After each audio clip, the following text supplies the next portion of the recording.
আরে বন্ধু তুই এনে বই রয়েছ মুই তোর আরো বিশ্রিত বিশ্রিত হয়রান হয়ে গেছি বেটা দেখি আমার মাথায় একটা আইডিয়া আছে এই আইডিয়াটা তোরে কমু হেবি না তোর হাঙ্গা দেশ বিশ্রিত আছে তুই এই নদীর পারে এই বই রয়েছ না ক দেই কি সমস্যা কি ক। আরে দোস্ত চিন্তা ভাবনা করছি আমি এখন একটা বিজনেস করবো বুঝছো হেবি না তোরে বিশ্রী কি বিজনেসটা করবি আবার কি মাথার ভেতরে পাকতেছে? আচ্ছা ক দেই কি বিজনেস করবি?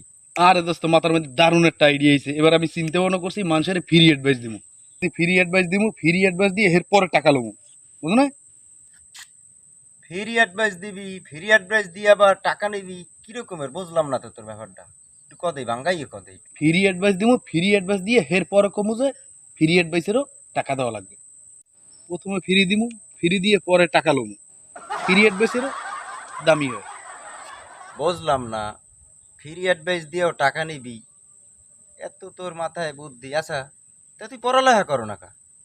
হ্যাঁ রে দোস্ত পড়ালেখা করে যে কি করবো এই তো বুঝলি বেটা আমার মাথার ব্রেনটাই তো একটা হার্ড ডিস্ক বেটা ও জায়গায় সব থেকে হইতে আচ্ছা বুঝলাম যে তোর মাথায় একটা হার্ড ডিস্ক, লেখাপড়া জন এত দূর গেছো। আচ্ছা ক দেই বাংলাদেশের রাজধানী কি?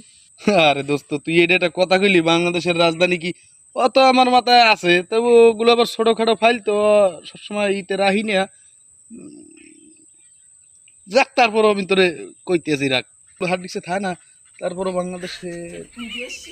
বাংলাদেশের রাজধানী হচ্ছে মগবাজার বেটা বাংলাদেশের রাজধানী মগবাজার। হ্যাঁ? এ দোস্ত খারাপ তোর লোক কথা আছে এদিকে এদিকে কি কি কথা আবার? এ বেটা মুই বলে খুব সুন্দর কইছে কেডা তোরে সুন্দর? বেটা কইছে মোর মোবাইলের ক্যামেরায় তোরে কতদিন কইলাম তুই বিউটি ফিল্টারটা একটু চেঞ্জ করে ফেলা, তুই তো কথা শুনলি না। মোবাইলে তো ওই ফিল্টারটা থাকলে তো সবাইরই সুন্দর চিনাইবে। ও এই জন্যই মনে হয় আয়নায় আমি নিজেরই চিনতে পারতে আছি না আমিও তোকে এটা ওটা কার ছবি